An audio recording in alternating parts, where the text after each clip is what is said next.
The Dirt late model silly season has been pretty quiet to this point, but that might be about to change. We'll talk about some recent moves, plus more on the high limit all-star situation and plenty of racing to check out. Let's go.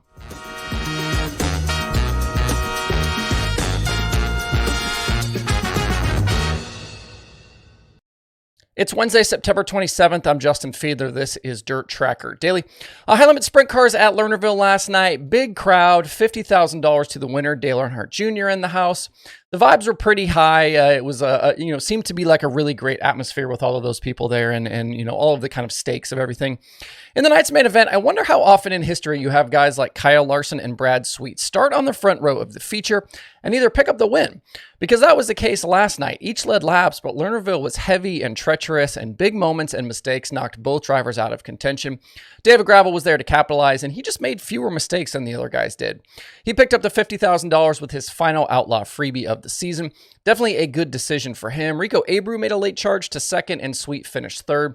With Rico second and Larson down in eighth after his big moment in turn 2 with 9 laps to go, the championship lead is just 20 points with 2 races left. We'll see if Rico can keep chopping down that lead and take the fight to young money here as the last couple of races pop up. Lernerville surface last night was lightning fast, and come feature time, got a little cowboy up in some spots, and that heavy track allowed Sweet to knock down the 21-year-old track record, which Joey Saldana set back in 2002 before there were sprint car weight limits. That's one of those you thought would never fall. A big hat tip to Justin Sanders on his spin and win in the heat race. Not often you can completely loop the car, not get a caution, and drive off to a heat race win. Next up for the High Limit Series is Tuesday, October 3rd. That is next week at Bridgeport, and then the season ends October 10th at Lincoln Park. As for what we talked about on yesterday's show around the High Limit and All-Stars situation, as expected, no big announcement yesterday that High Limit had bought out the All-Stars from Tony Stewart. We'll see if something ends up getting done in the future. Thinking through this kind of specific deal here, I think there are cases to be made on both sides for why High Limit should or shouldn't acquire the All-Stars as they work towards expanding beyond just a small midweek series. If some version of High Limit goes to a 50 or 60 race schedule, which seems incredibly likely at this point, they'll need a bunch more infrastructure beyond what little they have now. And absorbing the All-Stars would solve some of those problems. It would also eliminate some measure of competition for cars and tracks. It would obviously depend, though, on the price tag, and I had someone ask yesterday what the value of the All-Stars is. That's honestly a question I cannot answer. There's clearly some book value for the trucks and equipment that the All-Star Series possesses, but there's also some intrinsic value for the series branding and its history. At the end of the day, something is really only worth, though, what another party is willing to pay for it. On the flip side, Brad and JP might want to just start fresh with everything with High Limit and avoid laying out the capital to buy another series. They don't really need the All-Stars here to expand. And I did want to get back to the current High Limit infrastructure too. There are clearly still issues for the series to work around through race management and officiating. Earlier this year, we talked about the problems at Tri-City with the Rico and Larson deal. And last night you saw it during qualifying, which was an absolute mess. Sometimes one car at a time, sometimes 2 cars getting extra attempts, push trucks everywhere.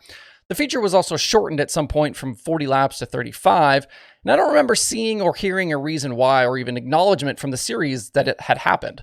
One moment it was 40, and then as the cars were pushing off, it was suddenly 35. It's actually kind of interesting to watch a high-profile group of people kind of make mistakes and try and figure things out on the fly. That's something we see often because the other big series we watch have all of those things figured out, and we don't even notice them. I think that's why they stand out so much when there are problems. There's plenty more to come, though, with High Limit and its future, and I'm sure we'll be talking about it a lot more in the coming months as they work towards 2024. Over to some late model stuff. The Flo Racing Night in America series is in action tonight, and there have been a few silly season moves as of late.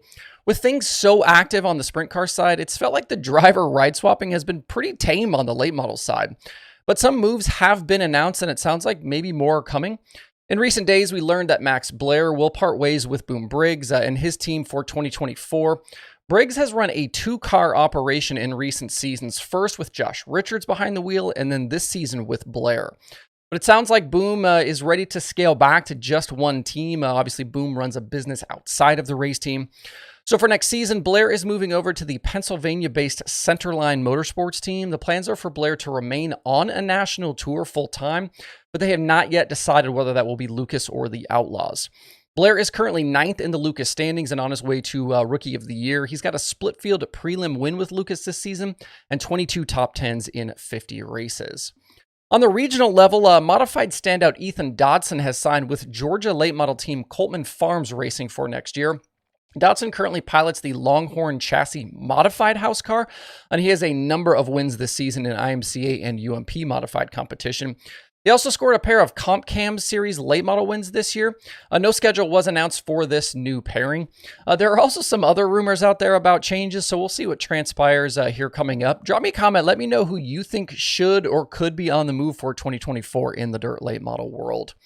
And I mentioned the Flo Series. They are at Tyler County tonight for $23,000 to win. Bobby Pierce currently holds a very slight lead on Hudson O'Neal in the series championship. Should be a strong field tonight. You could watch it live over on Flo Racing. At Indianapolis today, the BC 39 gets going on the dirt inside turn 3 of the big track. If you aren't aware, inside of the Indianapolis Motor Speedway, they built a dirt track in turn 3, and they've run midget races there a bunch. Right now, there are 72 USAC midgets on that entry list. Today is the Stoops Pursuit event, and then Friday and Saturday are split field prelim nights leading into Saturday's finale. The Stoops Pursuit deal is during the feature, cars are eliminated every so often based on whether or not they make passes or not. So it kind of turns into a pretty exciting thing.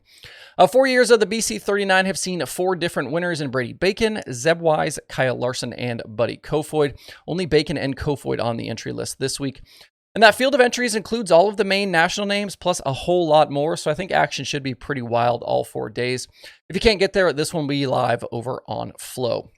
One other item for you today. We talked last week about Sam Haferteep Jr.'s Hills Racing Team protesting Northern Sprint Car Nationals winner Mike Bowman at the Ohsweken Speedway.